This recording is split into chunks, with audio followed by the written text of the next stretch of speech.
My dear students, welcome to science and fun class 11th। कैसे हो मेरे प्यारे प्यारे बच्चों। तो आज cell cycle and cell division chapter का लास्ट लेक्चर हम लोग डिस्कस करने वाले हैं, जिसमें हम मियोसिस टॉपिक को कवर करेंगे। लास्ट लेक्चर में हम लोगों ने माइटोसिस पढ़ा था ना, बहुत ही सिंपल सा प्रोसेस था एंड सोमैटिक सेल्स में ये डिवीजन देखने को मिलता है। आज हम लोग पढ़ेंगे मियोसिस, और ये डिवीजन कहाँ देखने को मिलता है? ये डिवीजन देखने को मिलता है जर्म सेल्स में, यानी कि रिप्रोडक्टिव सेल्स में, उन सेल्स में जो रिप्रोडक्शन में इन्वॉल्व होते हैं, right. So what is meiosis? It is a division of diploid germ cells. Diploid germ cells के डिवीजन जो रिड्यूस हो जाते हैं क्रोमोसोम नंबर में and they become haploid, that reduces the chromosome number by half, forming haploid daughter cells, जिसे हम actual में gametes बोलते हैं। इन्हीं गैमीट्स के फ्यूजन से रिप्रोडक्शन फीजिबल होता है, right. It occurs during gametogenesis. Gametogenesis तो पढ़ा है ना आप लोगों ने, अगर नहीं पढ़ा तो कोई बात नहीं, आगे चलकर मैं वो भी पढ़ा दूंगी आप लोगों को। It occurs during gametogenesis, leads to haploid phase in the life cycle of sexually reproducing organisms. देखो होता क्या है, अब जब कोई भी ऑर्गेनिज्म ना जब रिप्रोडक्शन करने वाले होते हैं, तो रिप्रोडक्शन करने से पहले प्री रिप्रोडक्शन जो फेज़ होता है, प्री फर्टिलाइजेशन फेज़ जो होता है, वो होता है गैमीट का फॉर्मेशन। अब गैमीट्स बनेंगे कैसे? दो इंडिविजुअल इन्वॉल्व होंगे उस रिप्रोडक्शन में, तो उन दोनों के ही गैमीट का फ्यूजन होना होगा। और गैमीट क्या है? It's nothing but a cell, एक ऐसा सेल जिसके न्यूक्लियस के अंदर हाफ नंबर ऑफ क्रोमोसोम होते हैं उस पर्टिकुलर ऑर्गेनिज्म के। फॉर एग्जाम्पल, अगर ह्यूमंस में 46 क्रोमोसोम्स होते हैं न्यूक्लियस के अंदर, तो गैमीट के अंदर सिर्फ और सिर्फ 23 ही न्यूक्लियस पाए जाएंगे, 23 मेल का और 23 फीमेल का। जब वो आपस में फ्यूज़ करेंगे, रिप्रोडक्शन होगा, तो उसका जो ऑफस्प्रिंग है ना, उसका जो जाइगोट फॉर्मेशन होगा, उसके अंदर चला जाएगा। टोटल 46 क्रोमोसोम रिटेन हो जाएगा, जैसा हर एक ऑर्गेनिज्म ऑफ ह्यूमन में होना चाहिए, राइट। सो फर्टिलाइजेशन रीस्टोर कर देता है डिप्लॉयड फेज को। अगर फर्टिलाइजेशन नहीं होगी तो वो गैमीट बेकार हो जाएंगे, राइट। चलिए आगे चलते हैं, हम लोग मियोसिस के कुछ की फैक्टर्स देख लेते हैं। It involves two cycle, meiosis 1 and meiosis 2, लेकिन सिर्फ एक सिंगल साइकिल ही डीएनए रेप्लिकेशन के लिए इन्वॉल्व होती है। अब it involves pairing of homologous chromosome, recombination between them. Homologous chromosomes की पेयरिंग आप लोगों को पता ही होगी कि जो दो होमोलोगस क्रोमोसोम्स होते हैं, उसके जो सिस्टर क्रोमेटिड्स होते हैं, वो आपस में रिकम्बाइन हो जाते हैं, उसकी पेयरिंग हो जाती है। Meiosis 1 begins after replication of parental chromosomes to form identical sister chromatid at the S phase, right? Meiosis 1 जब शुरू होती है ना, वो शुरू होती है पेरेंटल क्रोमोसोम के रेप्लिकेशन के बाद, to form identical sister chromatid at the S phase. S phase पढ़ाया था मैंने आप लोगों को, इंटरफेज के 3 फेजेस होते हैं, है ना, G1, S और G2। आगे चलो, 4 haploid cells will be formed at the end of meiosis 2।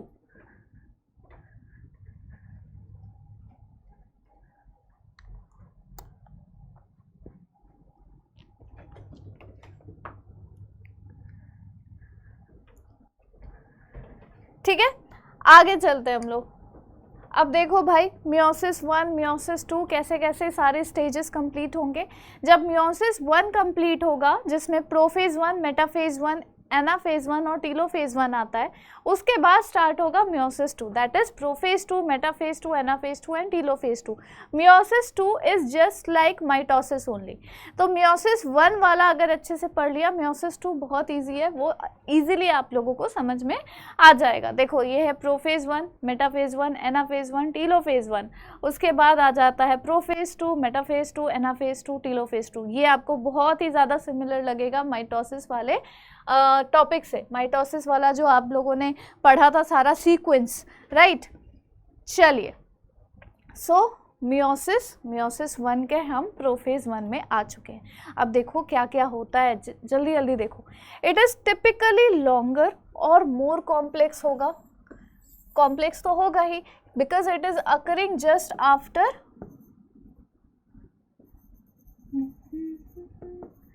occurring just after what? Interphase.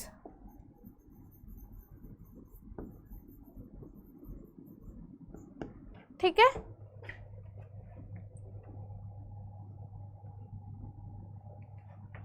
ठीक। अब देखो इस मियोसिस 1 के प्रोफेज 1 में भी 5 फेजेस होते हैं बेस्ड ऑन क्रोमोसोमल बिहेवियर।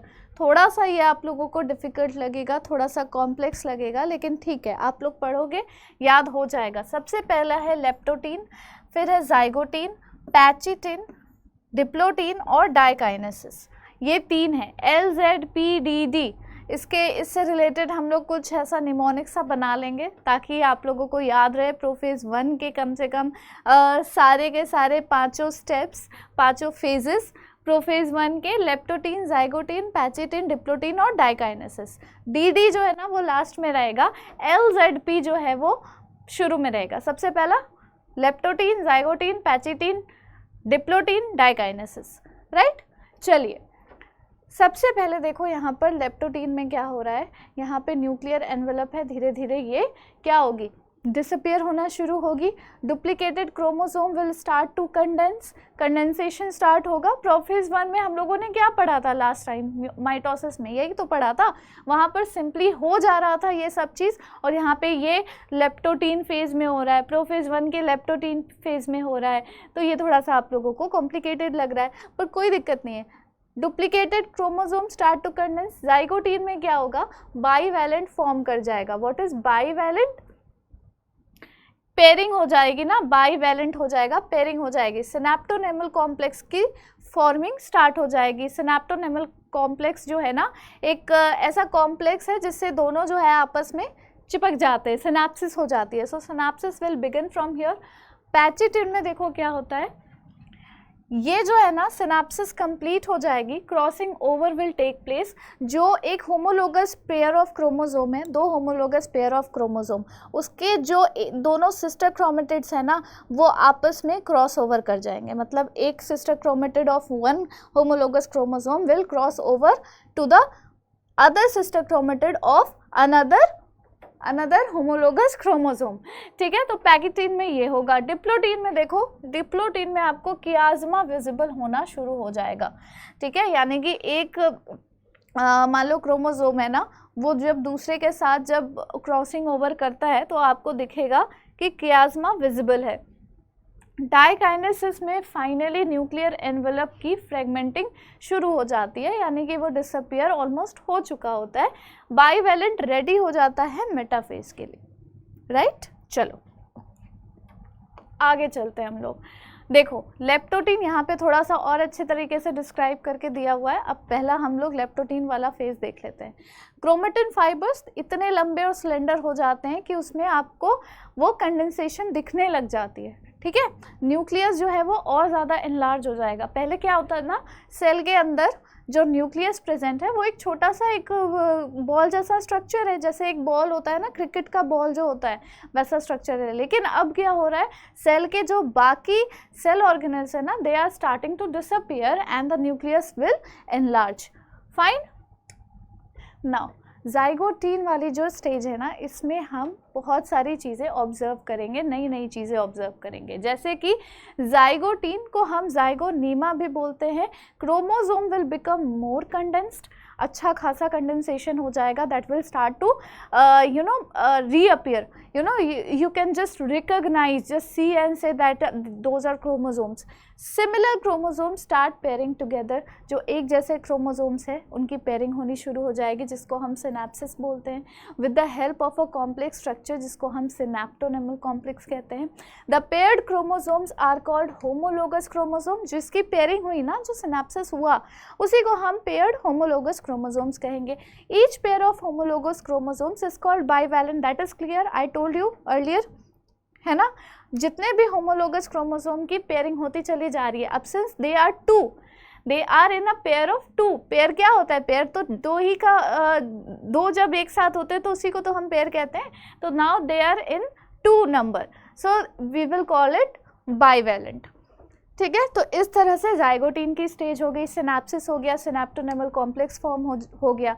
ठीक है, हर एक स्टेज के आगे ना जो इम्पोर्टेंट इवेंट्स है वो आप लोग अपने नोट्स में लिखते चले जाओ। वैसे तो आप लोगों को ये भी मिल जाएगा पीडीएफ के फॉर्म में। पैकेटीन में देखो, पैकेटीन को हम पैकेनीमा भी बोलते हैं। This is comparatively longer phase.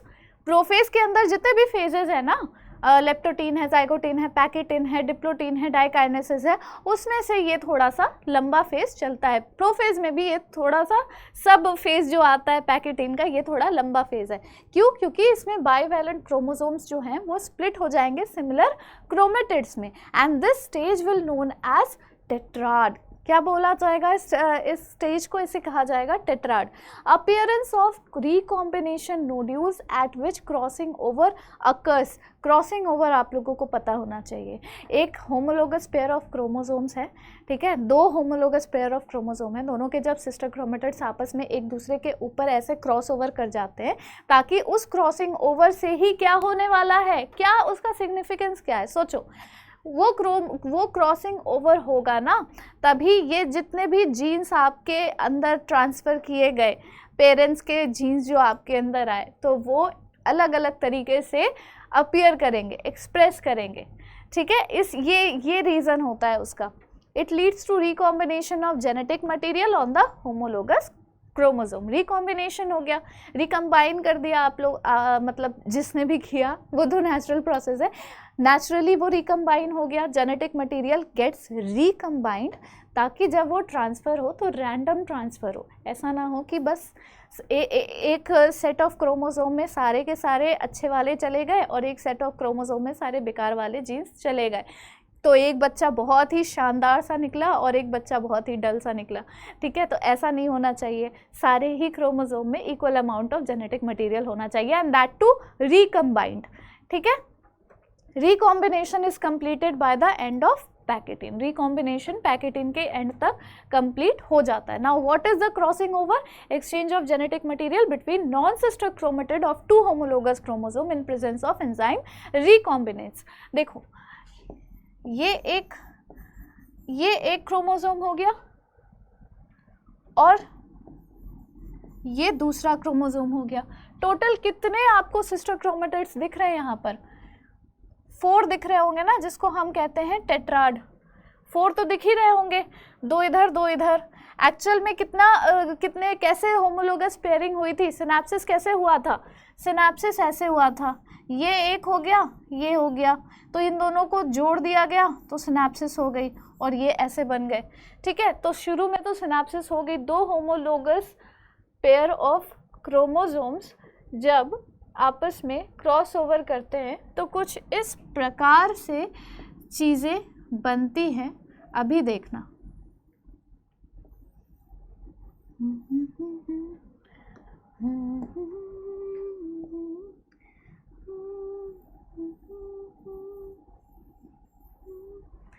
समझ में आया? These are the 2 homologous pair of chromosome। ये अलग हो गया पेयर ऑफ क्रोमोसोम और ये अलग हो गया पेयर ऑफ क्रोमोसोम्स। होमोलोगस है दोनों, यानी कि दोनों एक जैसे दिखते हैं। अब इन दोनों के जो सिस्टर क्रोमेटिड्स है ना, ये आपस में क्रॉस ओवर कर गए। क्रॉस ओवर क्यों करेंगे? ताकि जेनेटिक मटेरियल जो है वो रिकम्बाइन कर जाए। ठीक है, जेनेटिक मटेरियल रिकम्बाइन करेगा तभी वो ट्रांसफ़र होगा अगले ऑफस्प्रिंग में, तो हर तरह के जीन्स उसमें ट्रांसफ़र हो जाएंगे नॉन सिस्टर क्रोमेटिड से।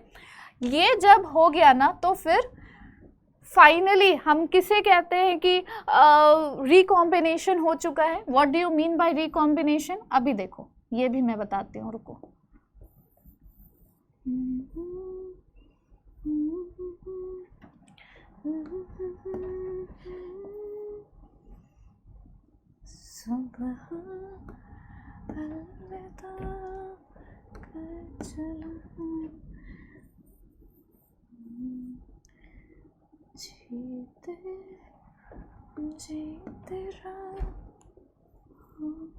देखो, ध्यान से देखो, इस वाले होमोलोगस पेयर ऑफ क्रोमोसोम के अंदर इतने पोर्शन में बहुत सारे जीन्स होंगे, कई सारे जीन्स होंगे, अलग अलग फैक्टर्स के लिए रिस्पॉन्सिबल, अलग अलग ट्रेट्स के लिए रिस्पॉन्सिबल, है ना। इतने वाले जीन्स तो इसके पास चले गए, इस वाले होमोलोगस पेयर ऑफ क्रोमोसोम के पास चलेगा। और इसके पास ये जो ब्लू वाला क्रोमोसोम है, ये भी इसके अंदर भी बहुत सारे जीन्स होंगे, इतने पोर्शन में किसी ना किसी अलग अलग फैक्टर के लिए रिस्पॉन्सिबल है ना, अलग अलग चीज़ों के लिए रिस्पॉन्सिबल। वो चला गया इसके पास, ये देखो वो चला गया इसके पास, रिकॉम्बिनेशन हो गया। अब रिकॉम्बिनेशन होगा, मियोसिस जब होगी तो मैं बताती हूँ कैसे क्या होगा।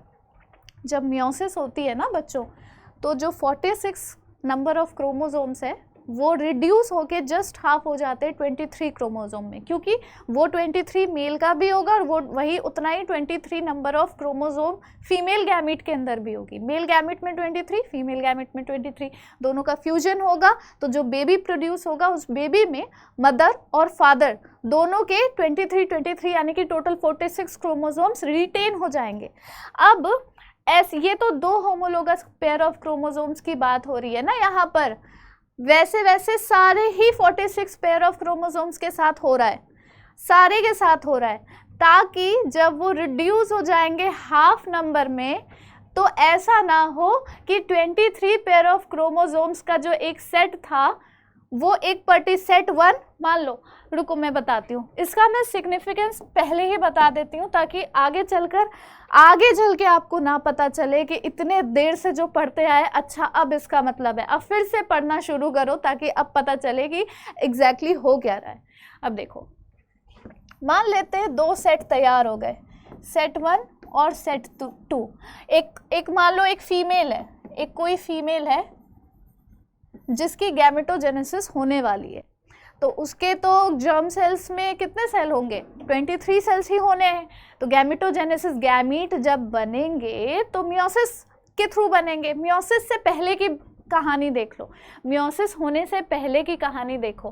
पहले तो उसके पास 46 क्रोमोसोम होगा, है ना। अगर ये क्रॉसिंग ओवर नहीं होता तो क्या पता कि सेट 1 में जो 23 पेयर ऑफ क्रोमोसोम आया, 23 पेयर ऑफ क्रोमोसोम्स, सेट 2 में 23 पेयर ऑफ क्रोमोसोम्स, ठीक है। इस 23 पेयर ऑफ क्रोमोसोम्स के अंदर जितने भी डीएनए के सेगमेंट्स होंगे, जितने भी जीन्स होंगे, वो किसी ना किसी फैक्टर के लिए रिस्पॉन्सिबल होंगे, किसी ना किसी ट्रेट के लिए, किसी ना किसी तरह के फॉर्मेशन ऑफ प्रोटीन के लिए रिस्पॉन्सिबल होंगे। जीन्स का तो यही काम है ना, इंफॉर्मेशन स्टोर करना। इसमें जितनी इंफॉर्मेशन है उसका कुछ भी परसेंट इस वाले सेट में नहीं है। सेट 2 में जितनी इंफॉर्मेशन है वो सेट 1 में किसी भी क्रोमोसोम में नहीं है। तो ये तो गड़बड़ हो गई ना भाई।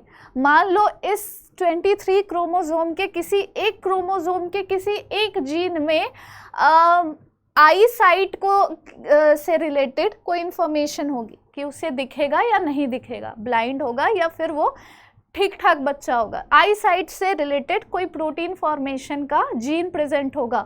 इस वाले सेट में मियोसिस हो गई क्रॉसिंग ओवर के बिना, मान लेते हैं, ऐसा तो होता नहीं है लेकिन क्रॉसिंग ओवर की मैं सिग्निफिकेंस बता रही हूँ। मान लो मियोसिस हो गई क्रॉसिंग ओवर के बिना, ठीक है। गैमीट का फॉर्मेशन हो गया, उस गैमीट में सेट 2 वाले सारे क्रोमोसोम्स चले गए। गैमीट में तो 23 क्रोमोसोम ही जाएंगे, चाहे वो सेट 1 वाले जाएं चाहे वो सेट 2 वाले जाएं, it is a matter of chance, right. तो उसमें सेट 2 वाले सारे क्रोमोसोम्स चले गए। आई साइट वाला वो जीन तो इस वाले में रह गया ना, इस वाले सेट के क्रोमोसोम में रह गया। अब तो बच्चा देख ही नहीं पाएगा, समझ रहे हो आप लोग। तो क्रॉसिंग ओवर का सिग्निफिकेंस ये होता है एक्सचेंज हो जाए जेनेटिक मटेरियल, ठीक है। सब कुछ थोड़ा थोड़ा सबको मिल जाए, ताकि जब उन क्रोमोसोम्स को रिड्यूस कर दिया जाए हाफ द नंबर में, तो एटलीस्ट सारे के सारे जीन्स जो एक बॉडी में जितना भी इंफॉर्मेशन स्टोर करते हैं, अराउंड 30,000 जीन्स जो एक बॉडी में होते हैं एक इंसान के अंदर, वो सारे के सारे जीन्स हर सेट में हो, इस सेट 1 में भी हो और उस सेट 2 में भी दो, ताकि जब सेट 1 वाला गैमीट फ्यूज़ करेगा तो उसमें भी कोई ना कोई कैरेक्टर रिप्रेजेंट कर जाए हर एक इंफॉर्मेशन से रिलेटेड, और जब सेट 2 वाला गैमीट फ्यूज़ करेगा तो उस बच्चे में भी फिर हर एक कैरेक्टर एक्सप्रेस कर जाए, कोई भी ऐसा जीन ना हो जो बचा रह गया। जीन के दो फैक्टर्स होते हैं जिसको हम एलिल्स बोलते हैं, आप लोगों ने पढ़ा होगा क्लास 10th में। अब मान लो क्या कैसे बताऊँ मैं, आई के कलर के लिए दो मान लेते हैं, ऐसा तो नहीं होता, दो से ज़्यादा होते हैं, मल्टीपल एलिलिज्म है। मान लेते हैं आई का जो कलर है ना उसके लिए दो एलिल्स, उसके लिए जो जीन रिस्पॉन्सिबल है, आई के कलर के लिए तो एक ही जीन होगी ना, लेकिन जीन के मान लो दो एलिल्स हैं, या तो ग्रीन कलर की आई होगी या तो ब्लैक कलर की आई होगी। एटलीस्ट वो जीन तो दोनों में गया, कौन सा एलिल इसमें से कौन से सेट में गया वो मैटर ऑफ चांस है, क्योंकि क्रॉसिंग ओवर हुई है भाई, हमें नहीं पता। अगर सेट 1 में गया तो बच्चे को दिखेगा तो ज़रूर, आंखें तो उसे मिलेगी, पर हो सकता है उसकी आंखें हरे रंग की हो या हो सकता है उसकी आंखें काले रंग की हो। सेट 2 वाला जीन अगर गया तो आंखों की जीन्स तो गए हैं, एलिल डिफरेंट हो सकता है। एलिल डिफरेंट होगा तो क्या पता उसके कुछ और कलर के हो, ग्रीन या ब्लैक या ब्राउन या व्हाटएवर। समझ में आ रहा होगा आप लोगों को? अगर प्रॉब्लम आ रही है इसमें तो प्लीज़ कमेंट बॉक्स में कमेंट कर देना कि नहीं समझ में आया, क्योंकि ये समझना ज़्यादा ज़रूरी है। तो समझ में आ गया होगा पैकेटीन, मैं ऐसा मान के चल रही हूँ, मैं ऐसा अज्यूम कर रही हूँ। पैकेटीन के लास्ट तक रिकॉम्बिनेशन कंप्लीट हो चुकी होती है। आगे चलते हैं बच्चों। नाउ आ जाते हैं हम डिप्लोटीन स्टेज में। What is diplotene stage? Diplotene second last हो गया ना। हाँ, dissolution of synaptonemal complex occurs, the recombined homologous chromosomes of the bivalent separate from each other except at the site of crossover. These egg-shaped structure are called chiasmata. ये जो situation हो गई ना बच्चों, इसी को हम chiasmata बोलते हैं। इसके पहले जो मैंने आपको बनाकर दिखाया था, ये वाली जो सिचुएशन हो गई ना बच्चों, इसी को हम chiasmata कहते हैं।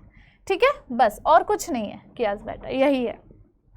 oocytes में, कुछ वर्टिब्रेट के oocytes में डिप्लोटीन कम से कम महीनों या सालों तक चल रहा होता है। डिप्लोटीन की जो स्टेज होती है ना वो बहुत लंबी चल रही होती है।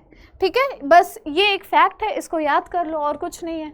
आगे चलो, diakinesis, last phase of prophase 1। Diakinesis क्या है? Terminalisation of chiasmata, terminal last position.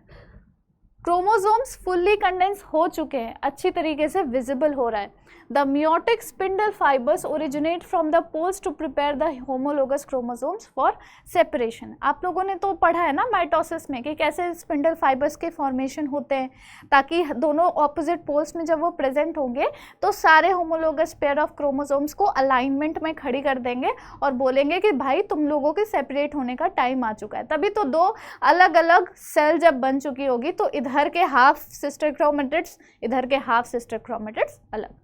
ठीक है, न्यूक्लियोलस, न्यूक्लियर एनवेलप अब डिसअपियर हो चुका है, सब कुछ खत्म। ठीक है, आगे चलो। अब हम आ जा, प्रोफेज 1 खत्म हो चुका है। प्रोफेज 1 के एंड में आपको इतना जानना है कि न्यूक्लियोलस खत्म है, न्यूक्लियर मेम्ब्रेन खत्म है, ऑलमोस्ट सारे के सारे सेल ऑर्गेनल्स भी डिसअपियर हो चुके हैं, न्यूक्लियस एनलार्ज हो चुकी है, क्रोमोसोम्स फुल्ली कंडेंस हो चुके हैं, अच्छी तरीके से विजिबल है, स्पिंडल फाइबर का फॉर्मेशन शुरू हो चुका है एंड chiasmata आपको विजिबल हो जाएगी because of the recombination and crossing over that took place. Now metaphase 1 में क्या होगा? स्पिंडल फॉर्मेशन कंप्लीट हो चुकी होगी, अभी तो वहाँ पे हो रहा था ना, यहाँ कंप्लीट है। The chromosomes align on the equatorial plane. ठीक है, क्रोमोसोम्स अलाइन हो जाएंगे इक्वेटर के बीचों बीच। Microtubule will form the spindle attach to the pair of homologous chromosome.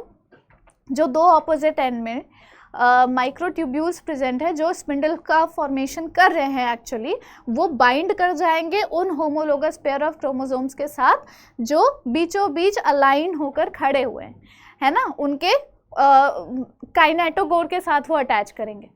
आगे चलो, मेटाफेज 1 हो गया, बस कुछ नहीं है मेटाफेज 1 में, वो हो गया। एनाफेज 1, जो होमोलोगस क्रोमोसोम सेपरेट होंगे while sister chromatid remain associated eight there centromere. Homologous chromosome separate होंगे और सिस्टर क्रोमेटिड एसोसिएटेड रहेगी उसमें। ठीक है, कैसे कैसे क्या होगा ये देखो, ध्यान से देखो, ये दिख रहा है आप लोगों को, ये दिख रहा है ना आप लोगों को, इस तरीके से ये सेपरेट हो जा रहे हैं, सेपरेट हो रहे हैं, पर सिस्टर क्रोमेटिड इनके साथ ही है, अभी कहीं कोई नहीं गया है, ठीक है। नाउ टीलोफेज 1, फाइनली टीलोफेज में जो चीज़ें होती है माइटोसिस में, वैसा ही कुछ यहाँ पर भी होगा। न्यूक्लियर मेम्ब्रेन, न्यूक्लियोलस फिर से रीअपियर होने शुरू हो जाएंगे, सेल बन रही है ना भाई, टीलोफेज हो जाएगा, अब कैरियोकाइनेसिस हो जाएगी, अब सेल वापस से फॉर्म कर रही है नॉर्मल सेल की तरह, तो उसमें क्या है, न्यूक्लियोलस तो बनेगा। And 2 haploid daughter nuclei are formed. जो 46 क्रोमोसोम्स की अलाइनमेंट हुई थी ना, 46 क्रोमोसोम्स कैसे अलाइंड हुए थे, 23 के पेयर्स में अलाइन हुए थे। 43, ये कितने पेयर हो गए क्रोमोसोम के, 2 पेयर हो गए, जिसको होमोलोगस क्रोमोसोम बोलते हैं हम। 2 पेयर, 2 पेयर, ठीक है, 2 पेयर। ऐसे करते करते 23 होंगे ऐसे, और इस साइड से स्पिंडल फाइबर्स अटैच होंगे, इस साइड से स्पिंडल फाइबर्स अटैच होंगे, इनको सेपरेट करेंगे। तो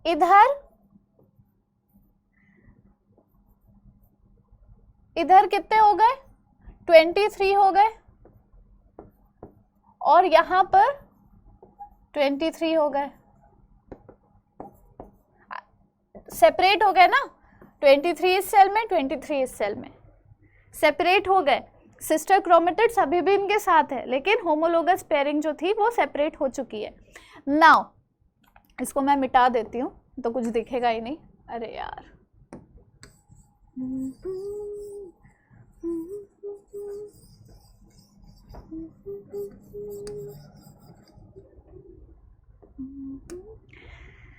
ठीक है, इतना तो समझ में आ गया।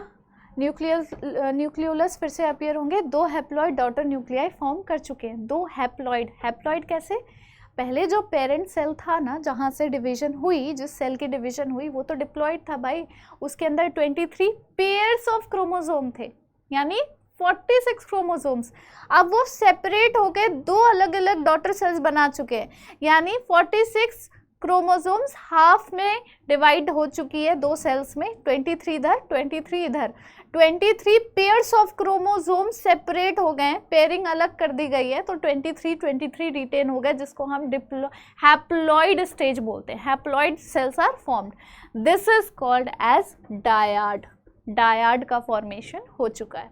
आफ्टर दिस साइटोकाइनेसिस में और मे नॉट अकर, साइटोकाइनेसिस हो भी सकती है या नहीं भी हो सकती है, लेकिन हमें इतना पता चल गया है कि 2 न्यूक्लियस बन चुके हैं उस सेल के अंदर, कैरियोकाइनेसिस हो चुका है, ठीक है, लेकिन साइटोकाइनेसिस होनी है या नहीं होनी है डिपेंड करता है। आफ्टर अ शॉर्ट इंटरफेस, एक छोटा सा इंटरफेस होगा, it is followed by meiosis 2। This short stage between the 2 meiotic division is called interkinesis.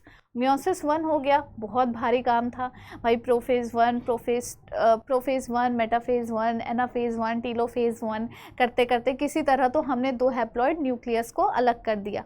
ये काम करने के बाद थोड़ा रेस्ट बनता है, उस रेस्टिंग फेज को हम कहते हैं इंटरकाइनेसिस, क्योंकि अब क्या होगा, अब हमें मियोसिस 2 वाले स्टेज में एंटर करना है, जिसमें वो जो 2 हैप्लॉइड सेल्स बनते हैं ना, उसमें माइटोसिस हो जाती है, 2 हैप्लॉइड इधर 2 हैप्लॉइड इधर, टोटल 4 हैप्लॉइड सेल्स।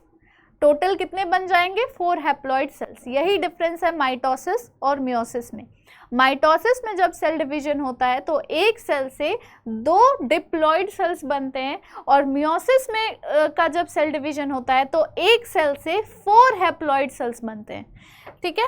आगे चलो, DNA replication does not occur in this phase, कोई ज़रूरत ही नहीं है, ऑलरेडी 23 पेयर ऑफ क्रोमोसोम्स बन चुके हैं, सिंथेसिस की कोई ज़रूरत नहीं है। नाउ मियोसिस 2 साफ साफ यहाँ पर लिखा हुआ है, आप लोग देख भी सकते हो कि ये रिजेंबल करता है माइटोसिस को। जो पूरा का पूरा प्रोसेस आप लोगों ने लास्ट लेक्चर में पढ़ा माइटोसिस का, वो सारे प्रोसेसेस मियोसिस 2 में होंगे। मियोसिस 1 इज बिट डिफिकल्ट क्योंकि इसमें क्रॉसिंग ओवर होनी है, माइटोसिस में कोई क्रॉसिंग ओवर नहीं होती है। क्यों क्रॉसिंग ओवर हो भाई, जितना ही क्रोमोसोम है उसमें सेम उसकी जेरोक्स कॉपी निकालनी होती है माइटोसिस में, तो क्या ज़रूरत है क्रॉसिंग ओवर की? क्यों ही हमें जीन्स के इंफॉर्मेशन चेंज करना है या उसको मैनिपुलेट करना है, कोई मतलब नहीं है। तो इसके 4 फेजेस हो जाएंगे मियोसिस 2 के, प्रोफेज 2, मेटाफेज 2, एनाफेज 2 और टीलोफेज 2। जब भी आप लोग ना अपने आंसर शीट में मियोसिस का पूरा प्रोसेस लिखोगे, ऐसे नहीं लिखोगे कि it requires following steps, prophase 1, prophase 2, metaphase 1, metaphase 2, anaphase 1, anaphase 2, telophase 1, telophase 2। गलत हो जाएगा, साफ साफ गलत हो जाएगा। Meiosis is divided into 2 stages, meiosis 1 and meiosis 2. Meiosis 1 has following stages: prophase 1, metaphase 1, anaphase 1, telophase 1. Again, prophase 1 is divided into sub stages of 5 stage, that is leptotene, zygotene, pachytene, diplotin and dikinesis. फिर आ जाता है metaphase 1, anaphase 1, telophase 1. After the completion of telophase 1 you will start meiosis 2, यानी कि prophase 2, metaphase 2, anaphase 2, telophase 2. बहुत ही simple, बहुत ही clear concept prepare करो और उसकी प्रैक्टिस करो कि कैसे मियोसिस के आंसर को आप लोगों को लिखना है। मियोसिस पक्का पूछा जाएगा आप लोगों के स्कूल के एग्जामिनेशंस में, बहुत ही अच्छे सटल तरीके से पूछा जाएगा। नाउ आगे बढ़ते हैं हम लोग। प्रोफेज 2 में कुछ नहीं, it is initiated after cytokinesis. Cytokinesis वहाँ पर हुई, फिर उसके बाद ये इनिशिएट किया गया, क्रोमोसोम्स फिर से कॉम्पैक्ट हो जाएंगे, न्यूक्लियोलस, न्यूक्लियर मेम्ब्रेन फिर से डिसअपियर हो जाएगी, दोनों न्यूक्लियाई में डिसअपियर हो जाएगी। सेम टू सेम माइटोसिस का कॉन्सेप्ट है, जल्दी जल्दी कर लेते हैं इसको ख़त्म। फिर से क्रोमोसोम्स अलाइन हो जाएंगे इक्वेटर में, this is metaphase 2, and microtubule will form the spindle fibres at the opposite pole attach to the kinetochore of the sister chromatid. Very easy, आगे चलते हैं हम लोग। It begins with the simultaneous splitting of the centromere of each chromosome, which was holding sister chromatid together. Centrosome में ही तो kinetochore present है, वो एक ऐसा पॉइंट, वो ऐसा लोकेशन जहाँ पे स्पिंडल फाइबर जो है अटैच हो जाता है। Now thus they move towards opposite poles of the cell. Telophase 2, the 2 groups of chromosomes once again get enclosed by a nuclear envelope. जो 2 ग्रुप ऑफ क्रोमोसोम्स है ना, एक बार फिर से एक न्यूक्लियर एनवेलप के अंदर वो इंक्लोज हो जाते हैं, फिर से साइटोकाइनेसिस होती है, following the result in the formation of tetrad cells. Dyad बना था जब 2 हैप्लॉइड न्यूक्लियस बने थे, मियोसिस 2 होने के बाद टोटल 4 हैप्लॉइड सेल्स बन चुके हैं, जिसे हम टेट्राड बोलेंगे, 4 हैप्लॉइड डॉटर सेल्स। चलिए, overall step: prophase 1, metaphase 1, anaphase 1, telophase 1, after that prophase 2, metaphase 2, anaphase 2 and telophase 2। Total कितने सेल्स बन गए? 1 2 3 4। ठीक है, समझ में आ गया? This is overall process of meiosis 1, meiosis 2। Meiosis 1 parent cell है, उसमें इंटरफेज हुई, प्रोफेज 1 हुआ, मेटाफेज 1 हुआ, एनाफेज 1 हुआ, टीलोफेज 1 हुआ, 2 डॉटर सेल्स का फॉर्मेशन हो गया। मियोसिस 2 में उन 2 डॉटर सेल्स में डॉटर सेल 1, डॉटर सेल 2 में क्या होगा? फिर से माइटोसिस जैसा एक प्रोसेस होगा जिसे हम मियोसिस 2 बोलते हैं, और हर एक डॉटर सेल से फिर से एक और डॉटर सेल्स निकलेगी, टोटल 4 हैप्लॉइड सेल्स बन जाएंगे। ठीक है, आई होप बच्चों आप लोगों को ये समझ में आया। सिग्निफिकेंस भी देख लेते हैं। It conserve the chromosome number of each species. Conserve कर रहे हैं ना, 23 गैमीट्स इस गैमीट में होंगे, 23 इस गैमीट में होंगे, तभी तो वो फ्यूज करके 46 रिटेन करेगा, जो एक नॉर्मल ह्यूमन बीइंग में क्रोमोसोम नंबर होता है। It causes genetic variation due to crossing over. Genetic variation इसी वजह से तो होती है कि नहीं? In the population of organism it is important for evolution. जो बेकार से मान लो जीन होंगे, वो मान लो डिस्कार्ड कर दिए गए, और अच्छे वाले जीन उसके ऑफस्प्रिंग में आ गए। अब उस ऑफस्प्रिंग में भी पूरे लाइफ टाइम में जितने भी अच्छे अच्छे जीन्स उसने एक्वायर किए हैं वो उसके बच्चे में आ गए। तो ऐसे करके इवोल्यूशन के लिए या फिर ग्रोथ के लिए for a population it is important, it is the significance of meiosis. So I hope बच्चों कि आप लोगों को ये लेक्चर अच्छा लगा और समझ में भी आया। That's the end of the chapter as well. Cell division and cell cycle का चैप्टर पूरी तरह से कंप्लीट हो चुका है। अगले लेक्चर में मैं आप लोगों को कुछ क्वेश्चंस प्रैक्टिस कराऊंगी इसी चैप्टर से, including all the processes mitosis, meiosis and cell cycle. ठीक है, तो आई होप कि सारी चीज़ें आपको अब क्लियर है। जो चीज़ क्लियर नहीं है आप उसे कमेंट बॉक्स में कमेंट कर देना। अच्छा लगा सेशन तो please give a like and share करो दोस्तों के साथ एंड मिल के पढ़ाई करो, अच्छे तरीके से प्रिपेयर करो अपने एग्ज़ाम्स के लिए।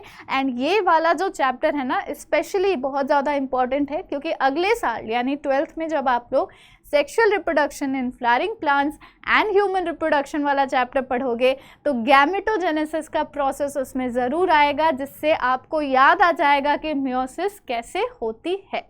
Thank you so much, take care and bye bye.